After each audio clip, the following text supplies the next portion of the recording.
Mr. Farage, 5 minutes. Thank you. Good morning. Well, I have tried for 20 years to do myself out of this job, and I thought I'd succeeded. Little did I realise what the UK political class would do. So the morning message is I'm coming back. In fact, lots and lots of us are coming back, because Mr. Verhofstadt is right. Yes, I said that. First time ever. You're quite right.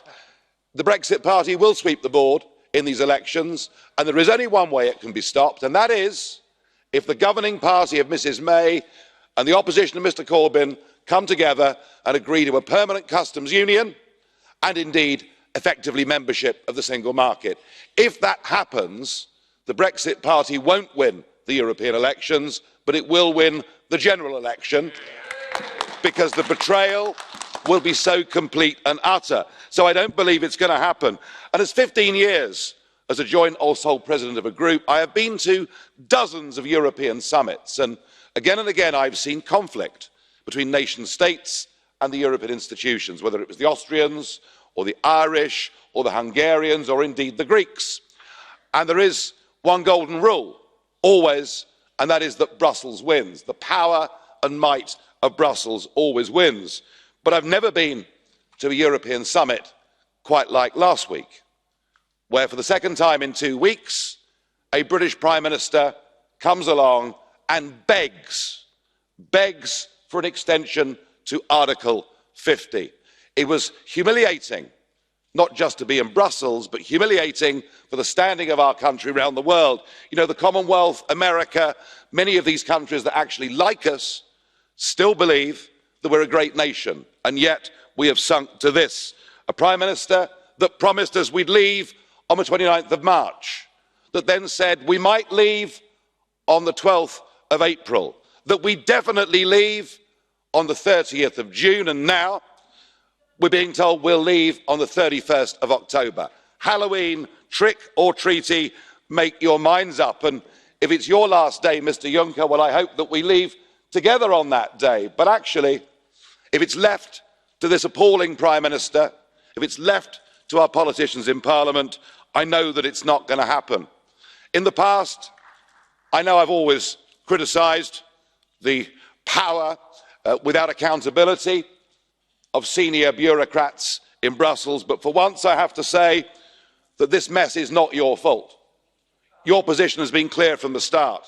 The mess is the fault of British politics, of two parties who both promised us in their manifestos they would deliver Brexit, who signed up to Article 50, which expressly said we would leave with or without a deal. That is where the betrayal is. And I do share with members great sadness at that appalling tragedy of the Notre Dame being burnt down yesterday. Something very beautiful has been lost, but something very vital is being lost in the United Kingdom. And I thought the deaths column of a Times newspaper yesterday summed it up rather well. UK democracy, on the 29th of March 2019, aged 312. It was with sad regret that democracy died quietly in her sleep at 11 p.m. on March the 29th, 2019. The cause of death was foul play, and the culprits have yet to be brought to justice. Democracy campaigned for the rule of law, human rights, and always favoured the majority in her decisions. She will be sorely missed. God have mercy on our soul. What is happening in British politics beginning on May the 23rd isn't now just about Brexit, isn't now just about us leaving the European Union. It's about what kind of country we are. We have the oldest, longest serving continuous parliament in the world, the mother of parliaments.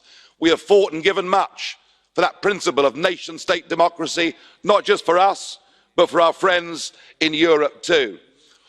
I sense amongst some in my country disillusionment, but in others I sense a burning anger.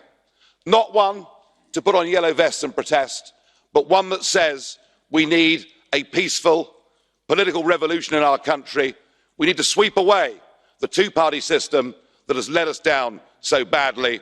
And I think you're all going to be very, very surprised by what happens on May the 23rd.